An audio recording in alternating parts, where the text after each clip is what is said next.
ત્રણ ખાના વાળો રોકડ મેળ જે છે એ રોકડ ખાતું, બેંક ખાતું અને વટાવ ખાતું એમ ત્રણ ખાતાની ગરજ સારે. એટલે તમે એક ત્રણ ખાના વાળો રોકડ મેળ બનાવી દો ને એટલે પછી તમારે આ કોઈ ખાતા બનાવવાના જરૂર પડે નહીં. હવે કેવી રીતે બનાવવાનું એ હું તમને સમજાવું છું, ધ્યાનથી જોજો. સૌથી પહેલા વચ્ચે એક લાઈન ડ્રો કરી દઈએ આપણે.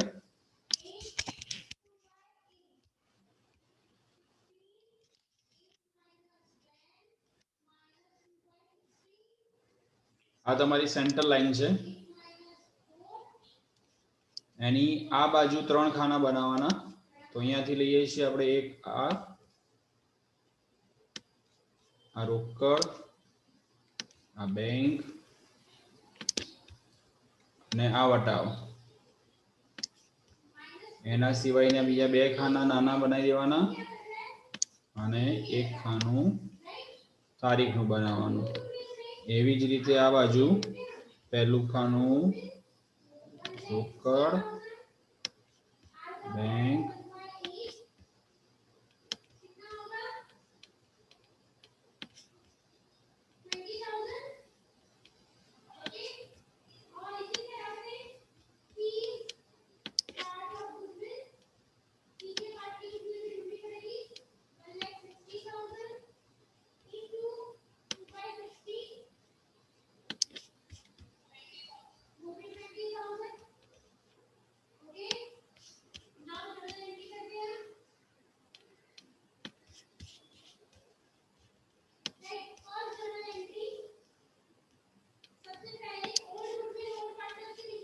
चलो जो હવે સૌથી પહેલા આઠમા દાખલામાં બેટા કોનું નામ આપેલું છે જોવો તો જરા. નમ્રતા. હા તો તમારે અહીંયા ઉપર હેડિંગ આપવાનું નમ્રતાનો ત્રણ ખાના વાળો રોકડ મેળ.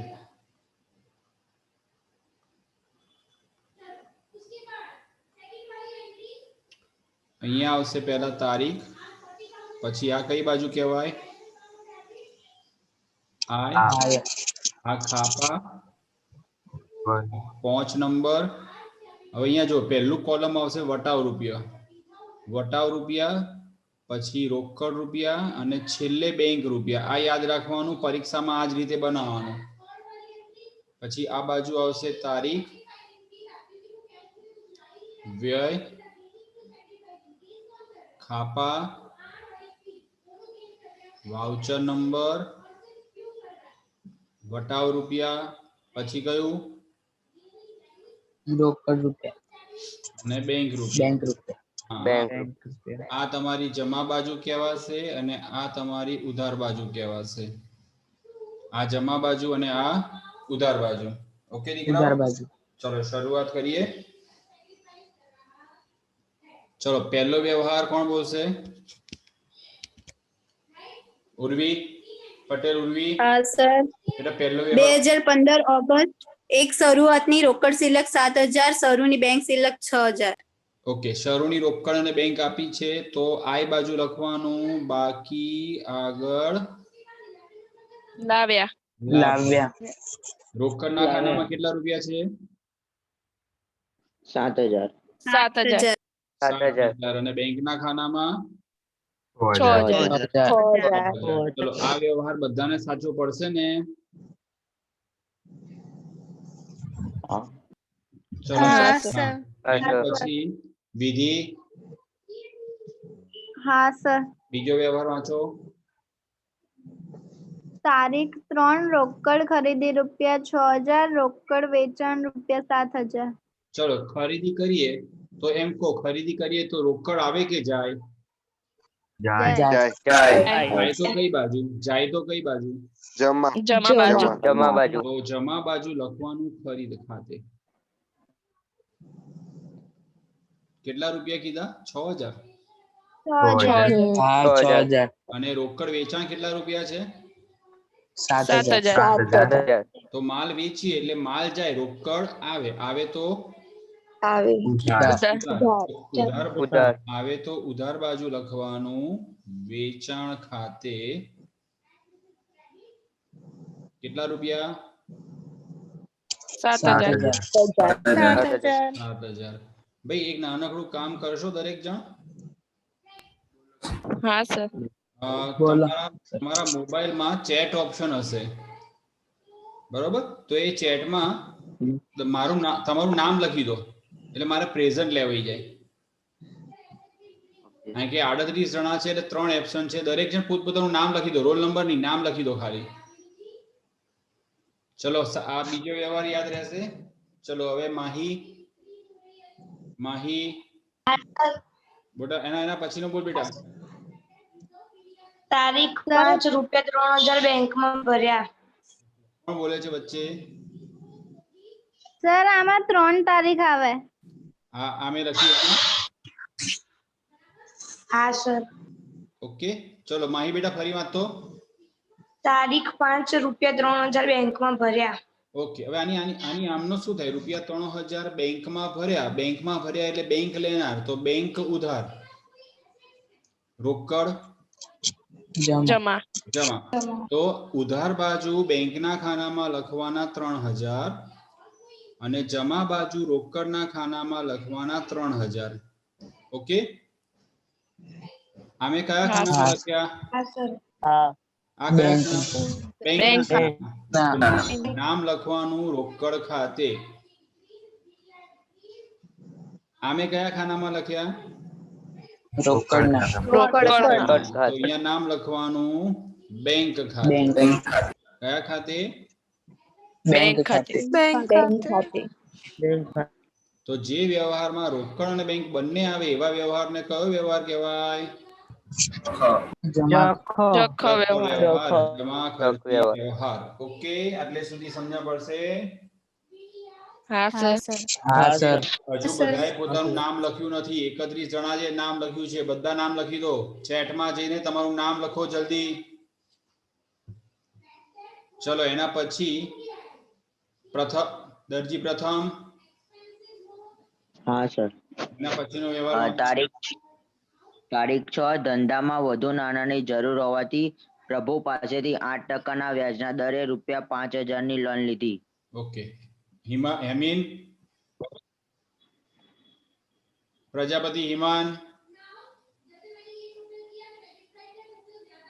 પ્રજાપતિ હિમેન.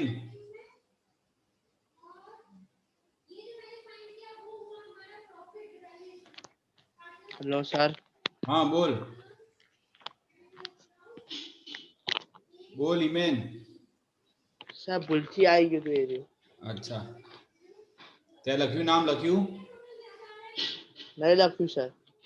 તો લખી દે ચાર્ટમાં. જો ચેટ એવું લખ્યું હશે CHT.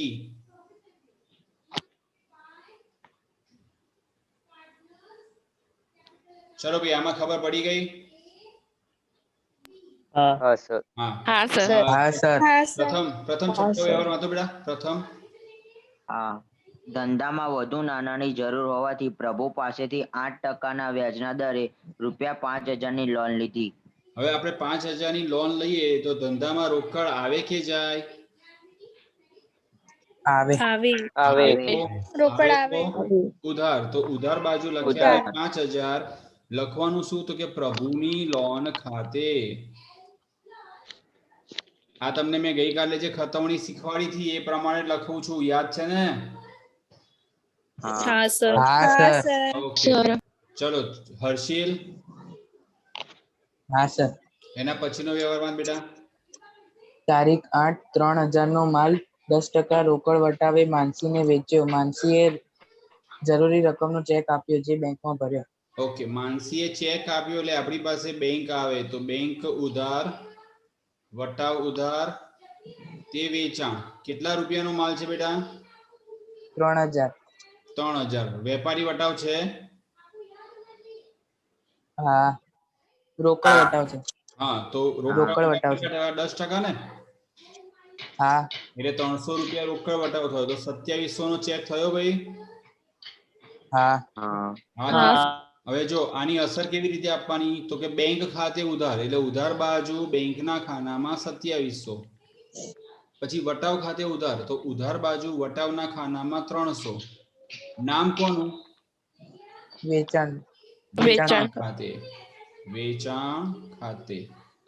કઈ તારીખ? 8 તારીખ. 8. સમજ પડી આમાં ખતવણીમાં? હા સર. ઓકે. ચલો હેત દેસાઈ હેત. હા સર. પછીનો વ્યવહાર ₹7,000 નો માલ દ્વિજ પાસેથી ખરીદ્યો અને 50% રકમ તરત જ રોકડેથી ચૂકવી આપી. જો ખરીદ ખાતે ઉધાર 7,000 અને તરત જ રોકડે ચૂકવ્યા એટલે તે રોકડ ખાતે 3500 જ આવશે. તો આપણે રોકડ ખાતે મેં શું કર્યા? જમા કરે. જમા બાજુ રોકડના ખાનામાં 3500. કોના ખાતે ઉધાર થશે? ખરીદ ખાતે. કઈ તારીખ છે દીકરાઓ?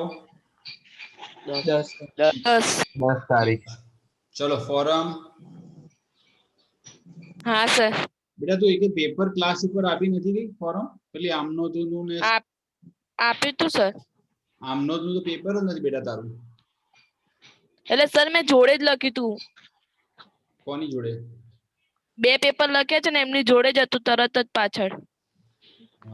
જોવું પડશે કારણ કે તમને બધાને કાલે મારો ટેક્સ્ટ મેસેજ મળ્યો? હા સર. આ વસ્તુ તમને તમારા મોબાઈલ પેલી એપ્લિકેશનમાં પણ દેખાશે. જે નવા વિદ્યાર્થીઓ છે એમને 1-2 દિવસ પછી આવશે. હને? ચલો ફોરમ બેટા 11મો વ્યવહાર વાંચ. 10મી તો હા સર.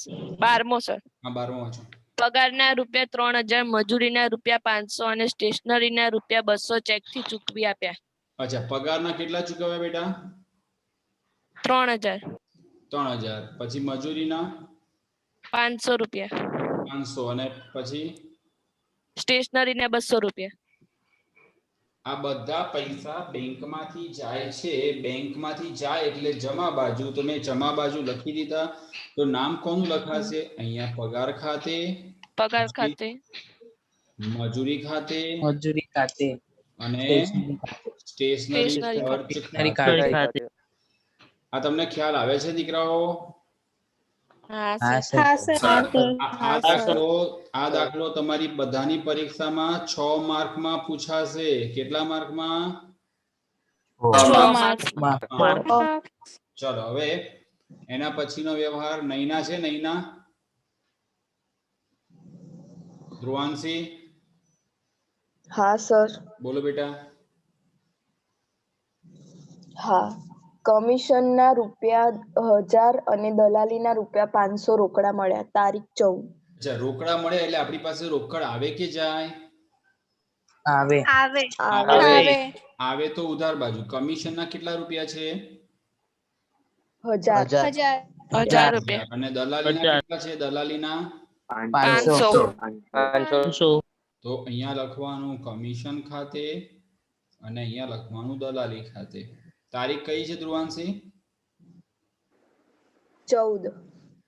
જો અહીંયા રોકડા મળ્યા હતા તો રોકડના ખાનામાં લખ્યા. અહીંયા ચેકથી મળ્યા હતા તો બેંકના ખાનામાં લખ્યા. આ તમારે ભૂલવાનું નહીં.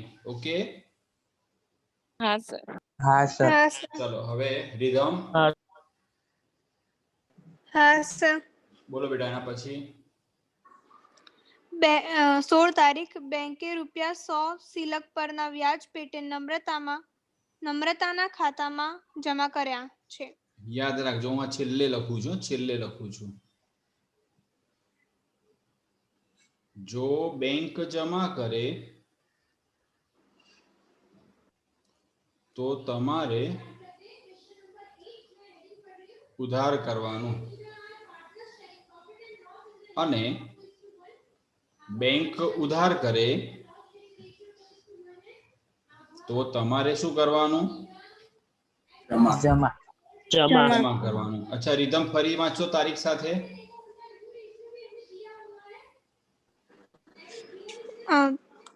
તારીખ 16 બેંકે 100 રૂપિયા સિલક પરના વ્યાજ પેટે નમ્રતાના ખાતામાં જમા કર્યા છે.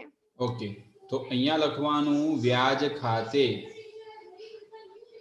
અને નમ્રતાના ખાતામાં જમા કર્યા છે, એટલે આપણે ઉધાર બાજુ લખવાના રૂપિયા 100. બોલો, સમજણ પડી? આ હા સર. હા સર. હવે આમાં આવું કીધું હોય કે બેંકે વ્યાજના નમ્રતાના ખાતામાં ઉધાર કર્યા છે, તો તમારે ક્યાં લખવાની અસર? જમા બાજુ. જમા જમા બાજુ. વ્યય બાજુ. જમા બાજુ. સરસ. જમામાં. ચલ શ્યામલ. શ્યામલ, હા સર. હા બોલ. હા બોલું. 17 તારીખ 17 2000 બેંકમાંથી વીજળી ખર્ચ ઉપાડ્યા. હવે તમે ખર્ચ ચૂકવ્યો એવું કીધું છે, તમે શું કર્યું? ખર્ચ ચૂકવવા ઉપાડ્યા, ખર્ચ ચૂકવ્યો નથી. હા. બરોબર, તો તમારી પાસે શું આવે છે? બેંકમાંથી ઉપાડી એટલે શું આવે? રોકડ. રોકડ આવે. તો રોકડ ખાતે ઉધાર, તે બેંક ખાતે, તે કયા ખાતે? બેંક તે ખાતે. બેંક ખાતે જમા. અહીંયા શું લખ્યું મેં? રોકડ ખાતે શું લખ્યું? ઉધાર. તો ઉધાર બાજુ કેટલા રૂપિયા છે? શ્યામલ, કેટલા રૂપિયા? 2000.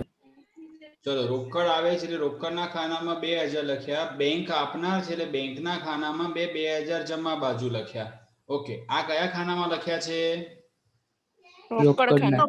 રોકડના ખાનામાં. તો નામ જમાનું લખવાનું બેંક ખાતે. 17 તારીખ ને? હા. અહીંયા મેં બેંક ખાતે જમા લખ્યા છે, તો નામ લખવાનું રોકડ ખાતે. રોકડ ખાતે. એ વ્યવહારમાં રોકડ અને બેંક બંને આવે એ વ્યવહારને કયો વ્યવહાર કહેવાય? જખા વ્યવહાર. જમા ખર્ચી વ્યવહાર એવું બોલવાનું. જખ તો આપણે ટૂંકમાં લખીએ છીએ, બોલવાનું શું? જમા ખર્ચી ખર્ચી વ્યવહાર. વ્યવહાર. ઓકે, ચલો મિત પટેલ. મિત, હા સર. બોલતો ભાઈ. અને પછી તારીખ 20 ₹1000 વીજળી ખર્ચ પેટે ચૂકવ્યા અને અન્ય ₹1000 અંગત ખર્ચ માટે ધંધામાંથી લીધા. કઈ તારીખ બેટા? 20 તારીખ. હવે વીજળી ખર્ચ ચૂકવ્યો, તો અહીંયા લખવાનું વીજળી ખર્ચ ખાતે 1000 રૂપિયા. અને અંગત લીધા તો એ કયા ખાતે લખાય? ઉપાડ ખાતે. બરોબર, બંને રોકડા જાય છે આપણી પાસેથી, એટલે રોકડ જાય તો જમા બાજુ, રોકડ જાય તો જમા બાજુ. ચલો, હેત પટેલ. પટેલ હેત. હા સર. 22 તારીખ પાર્થને ₹5000 નો માલ વેચ્યો, તેને 10% લેખે રોકડ વટાવ બાદ કરી જરૂરી રકમનો ચેક આપ્યો, જે તરત બેંકમાં ભરી દીધો. અચ્છા, માલ વેચ્યો છે ને? હા સર. તો અહીંયા લખીશું આપણે ચેક આપ્યો ને, તો બેંક ખાતે, પછી વટાવ ખાતે, વેચાણ ખાતે. અચ્છા, કેટલા રૂપિયાનો માલ છે ભાઈ? 5000. 5000. રોકડ વટાવ કેટલા ટકા છે? 10%. એટલે 500 રૂપિયા થયા. તો 4500 નો ચેક મળ્યો તમને? ઓકે, હવે બેંક ખાતે ઉધાર બાજુ કેટલા લખવાના મારે? 4500. વટાવ ખાતે ઉધાર બાજુ કેટલા લખવાના? 500. લખવાનું વેચાણ ખાતે. વેચાણ ખાતે. તારીખ કઈ આવશે? 22. તારીખ. ઓકે, હા. ચલો, યશરાજ છે. યશરાજ, હા સર. વાંચતો ભાઈ. પાર્થે આપેલો ચેક નકરાયો. બહુ જ મહત્વનો વ્યવહાર. ચેક નકરાયો એટલે શું ખબર છે? ચેક પાછો આવ્યો. તો આ 4500 રૂપિયા જે આપણા બેંક ખાતામાં આપણે લખ્યા હતા, એ શું કરવા પડે? કેન્સલ કરવા પડે. એટલે મારે સામે લખવા પડે. એટલે અહીંયા લખવાના 4500 રૂપિયા કૌંસમાં નકરાયો પાર્થ ખાતે અને કૌંસમાં નકરાયેલ ચેક. આમાં ખબર પડી? હા સર. બરોબર. હા આપણે સહી ખોટી કરેલી હોય, ચેક કરેલી હોય, પૈસા ના હોય ખાતામાં, તો આપણો ચેક પાછો આવી શકે. ચેક પાછો આવે એટલે આપણા ખાતામાં પૈસા ઘટી જાય. પૈસા ઘટે એટલે બેંક જાય તો જમા, જાય તો જમા. જમા. ચેક આપણે બેંકમાં ભરીએ ને, ચેક બેંકમાં ભરીએ એટલે ચેક ભરવાથી બેંકમાં પૈસા વધે એટલે બેંક આવે તો ઉધાર. ઉધાર. સરસ. આ કઈ તારીખ હતી યશરાજ? આ તારીખ કઈ હતી? 25. 25 તારીખ. 25 તારીખ. ચલો અનુજ, હા સર. પછીનો વ્યવહાર બોલતો બેટા. તારીખ 28 બંસરીને જૂના દેવા પેટે ₹6050 નો ચેક આપ્યો. કુલ દેવું ₹6100 નું હતું.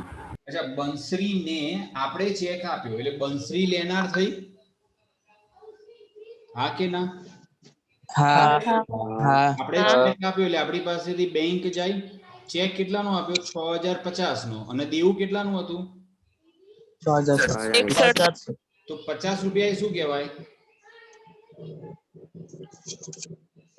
યાદ રાખો, જે રકમ ઓછી ચૂકવાય ને એને વટાવ કહેવાય. જે રકમ ઓછી ચૂકવાય એને શું કહેવાય?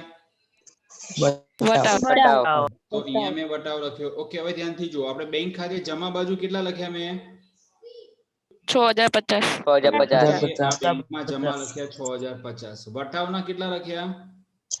50. તો નામ કોનું આવશે? બંસરી ખાતે. સરસ. તો અહીંયા લખવાનું બંસરી ખાતે. તારીખ કઈ છે? 28. ચલો, વાલેરા ખુશી, મિસ્ત્રી દેવાંશી. હા સર. બોલો બેટા. 28 તારીખ પછી બોલો તો. 29 તારીખ ગોપીએ તેના 2040 ના દેવા પેટે 2000 રોકડા ચૂકવી આપ્યા. ગોપીએ ચૂકવ્યા એટલે આપણી પાસે 2000 રૂપિયા રોકડ આવી. કેટલા ના આયા? 40 રૂપિયા. એ શું કહેવાય? વટાવ. કોણે આપ્યા? આ કોણે આપ્યા? ગોપીએ. તો ગોપી ખાતે લખવાનું. રોકડા આયા તો રોકડના ખાનામાં, જો ચેક હોય તો બેંકના ખાનામાં. ઓકે. તારીખ કઈ? 29. 29. ચલો, એશા ધ્રુવાંશી નહીં આવી? એશા ખબર નહીં સર મને. નથી આવી. હા. ક્રિનલ દેસાઈ. ક્રિનલ, હા સર. બોલો બેટા. એના પછીનો બોલો તો. તારીખ 31 ₹5000 હાથ પર રાખીને બાકીની રકમ બેંકમાં ભરી દીધી. ઓકે, ચલ. આ વ્યવહાર છે ને, આ દાખલામાં નથી કરાવતો, એ પછી કરાવીશ.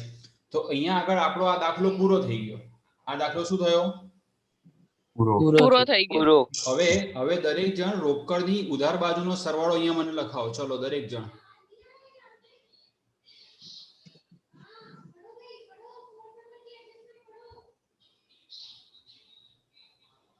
₹24,500. 24,500. બરોબર લખ્યું મેં? હા સર. ઓકે, ચલો. આ 24,500 માંથી આ જમા બાજુની બધી રકમ બાદ કરો.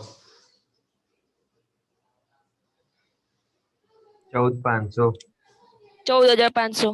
ડિફરન્સ પડે 14,500 નો. ઓકે. ચલો, હવે એવી રીતે બેંકનો સરવાળો કરો. આ બાજુનો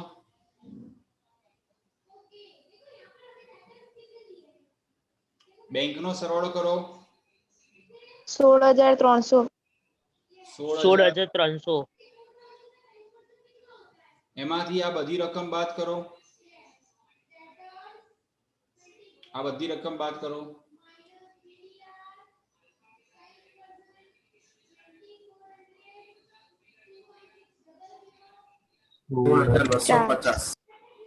એવું નહીં. 16,300 નો સરવાળો હતો કે 16,500 હતો ભાઈ? 16,300 હતા ને સર અહીંયા સર આ 14,500 ની જગ્યાએ 10,000 આવે 14,500 ની જગ્યાએ 10,000 આવે એક જ મિનિટ હો 14,500 તો ઉપરનો સરવાળો થાય હા તે પણ હવે આ મને લખાઈ દે તો હું કરું એટલે અહીંયા આગળ બાકી આવી દેવાંગ 10,000 બરાબર ને હા હવે ભાઈ આ બાજુનું ટોટલ કેટલું આવ્યું જરા જુઓ તો હા સર અહીંયા 16,300 ની જગ્યાએ 21,300 આવે છે એક જ મિનિટ બેટા હો આ 6 ને 3 9 ને 2 11 11 ને 4 15 15 600 700 1300 ના 16,300 છે બેટા 16,300 જ આવે છે 16,300 છે આ બાજુનું ટોટલ જુઓ તો 3 ને 2 5 5 ને 6 ને 4 10 ને 5 15 15 ને 150 50 રૂપિયા વધે ખાલી 50 વધે 50 વધે છે ને હા સર હા સર આજે તફાવત પડ્યો એ તફાવતને કહેવાય બાકી આગળ લઈ ગયા આગળ લાવ્યા લઈ ગયા લઈ ગયા હવે વિધિ પટેલ વિધિ હા સર